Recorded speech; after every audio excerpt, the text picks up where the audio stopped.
At the end of each option question, you will have a choice of 2 10-mark essay questions to answer. This question is referring to an option D case study, or in this particular case, to 2 case studies, because it is a comparison question. So I studied 2 volcano case studies, and these volcanoes were located in countries of different levels of development. So I could use both of these case studies to show how the environment surrounding the volcano is going to affect the risk of the hazard. However, in most of the option 10-mark questions, you will only have to refer to 1 case study. In section C of paper 2, you will also have 2 10-mark essay questions proposed to you, and you will have to answer one of them using a case study.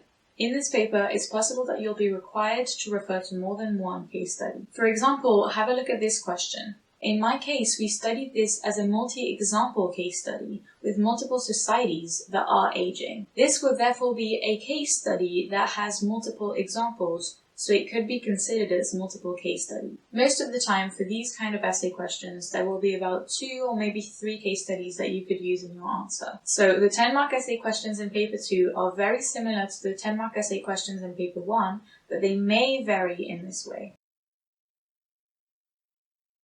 The 12-mark essay questions will come up in paper 3 only, so the following part is only going to be for high-level students. These are similar to both 10-mark essay questions, but they tend to be a tiny bit more difficult. You might encounter a 12-mark essay question which will have a single focus on a single case study, but in most cases you will have to use multiple case studies to answer this question. The reason for that, I think, is perhaps because it is on paper 3, which is supposed to be about the interactions unit. In the interactions unit, we have a lot more links and a lot more synthesis that is possible and that has been developed in lesson time.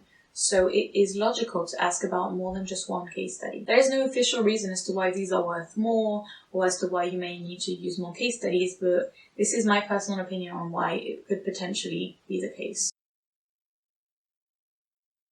You can use L.I.S.T to check that you really understand what the question is asking and how you will need to answer it. L is for location, which refers to the spatial context. For example, which country is it in? HIC, MIC, or LIC? Could also be, is it rural or is it urban? I is for issues, which are the factors. That could be positive or negative. It could be human or natural. And it could be, for example, social, is it economic, demographic, political, and so on. S is for scale. In terms of scale, we could have global, national, regional, local, international, etc. And finally, T is for time. When is it happening? Is it in the past, in the present, in the future? But also, is it long-term or is it short-term? L.I.S.T can be useful to check that you already have all the information that you need to answer the question. You absolutely need to plan your essays. It's so much more practical, both for you and for your examiner. If you have a clear and logical structure to your essay, you won't get lost writing it, and your examiner won't get lost reading it. I tend to spend more time on my plan than on my actual essay writing. Your plan does not have to be complicated.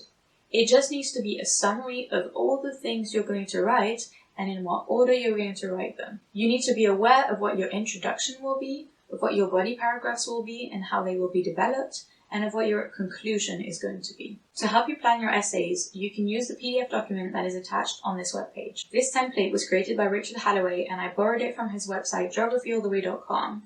And I've honestly found it very, very useful to learn how to plan my essays properly. Now that I've pretty much memorized the template, I can plan my essays without using it, but it's definitely a good starting point to learn how to plan. So that's all for 10 and 12 mark question, but the best advice I could give is just to practice writing them.